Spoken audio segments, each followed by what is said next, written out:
बाजीराव गायकवाड़ उर्फ रजनीकांत, जिनसे आप वाकिफ तो होंगे ही। टॉलीवुड से लेकर बॉलीवुड तक रजनीकांत ने जो नाम कमाया है, शायद इतने कम वक्त में उनका नाम आज बच्चा बच्चा जानता है। इसलिए आज हम आपको ऐसे कलाकार की कहानी बताने जा रहे हैं जिसने अपनी जिंदगी की गुजर बसर के लिए बस कंडक्टर के तौर पर काम करना भी शुरू कर दिया था, लेकिन उसके सपने, उसकी किस्मत, उसकी मेहनत ने उसे आज सुपरस्टार बना दिया है। और वो भी एक ऐसा सुपरस्टार जिसके नाम पर उसके सभी फैंस ने मंदिर तक बनवा दिया।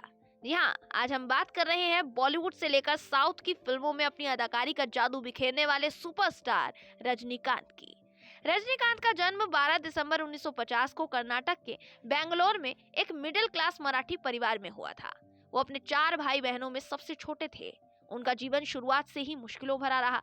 महज 5 साल की उम्र में ही रजनीकांत ने अपनी मां को खो दिया था।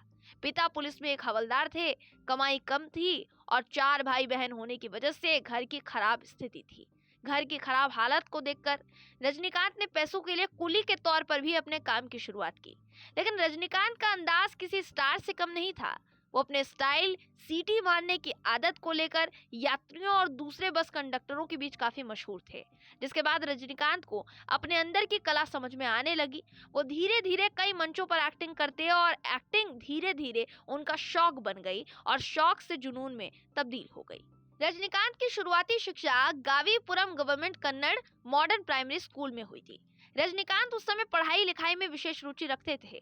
रजनीकांत की बचपन से ही अध्यात्म में खास रुचि रही है, जिसका कारण उनकी बाकी की शिक्षा रामकृष्ण मठ में हुई, जिसका संचालन रामकृष्ण मिशन द्वारा किया जाता था।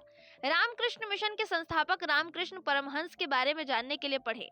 रजनीकांत का बचपन से ही कला के प्रति विशेष रुझान था, जिसके चलते वो मठ में होने वाले कई सांस्कृतिक प्रोग्राम में भी भाग लिया करते थे, जिससे उनकी रुचि कला के क्षेत्र में और गहरी होती चली गई। इसके बाद की शिक्षा रजनीकांत ने आचार्य पाठशाला पब्लिक स्कूल से प्राप्त की। स्कूल में पढ़ाई के दौरान भी उन्होंने नाटक आदि में भाग लेना जारी रखा, जिसके बाद उन्होंने अपने सपनों को पंख देने का फैसला किया। उन्होंने अपना काम छोड़कर चेन्नई के अद्यार फिल्म इंस्टीट्यूट में दाखिला ले लिया।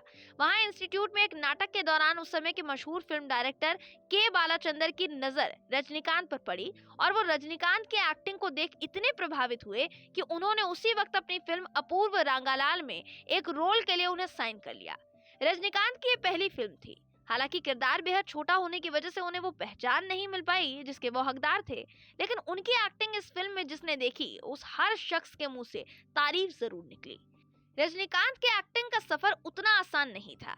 इस सितारे को चमकने में अभी समय था, इसलिए फिल्म में काम करने के बाद वो फिर से बस कंडक्टर की नौकरी करने लगे। देखा जाए तो रजनीकांत का फिल्मी सफर भी किसी फिल्म की कहानी से कम नहीं था। उन्होंने पर्दे पर सबसे पहले एक छोटा किरदार निभाया, फिर काम ना मिलने की वजह से वापस कंडक्टर की नौकरी शुरू कर दी और फिर उसके बाद नेगेटिव रोल्स के किरदार से फिल्मी दुनिया में कदम रखा। कभी साइड रोल किए तो कभी विलेन बने और आखिरकार एक हीरो के तौर पर अपनी पहचान बनाई। दर्जनों हिट फिल्में देने के बाद अपनी अदाकारी का लोहा मनवा चुके रजनीकांत आज भी डायरेक्टर के बालाचंदर को अपना गुरु मानते हैं।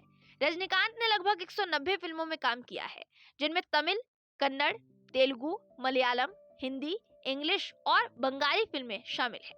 इन फिल्मों के लिए उन्हें बहुत सारे अवार्ड से सम्मानित भी किया गया है।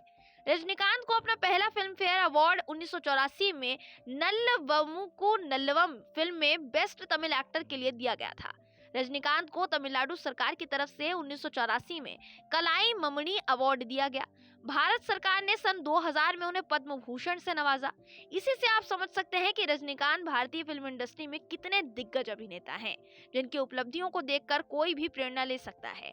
अगर रजनीकांत के इस प्रेरणादायक जीवन से आपको भी प्रेरणा मिली हो तो वीडियो को लाइक और शेयर करना ना भूलें। ऐसे ही वीडियोस के लिए हमारे चैनल को सब्सक्राइब करें। तब तक के लिए देखते रहिए हमारा channel. Thank you for watching.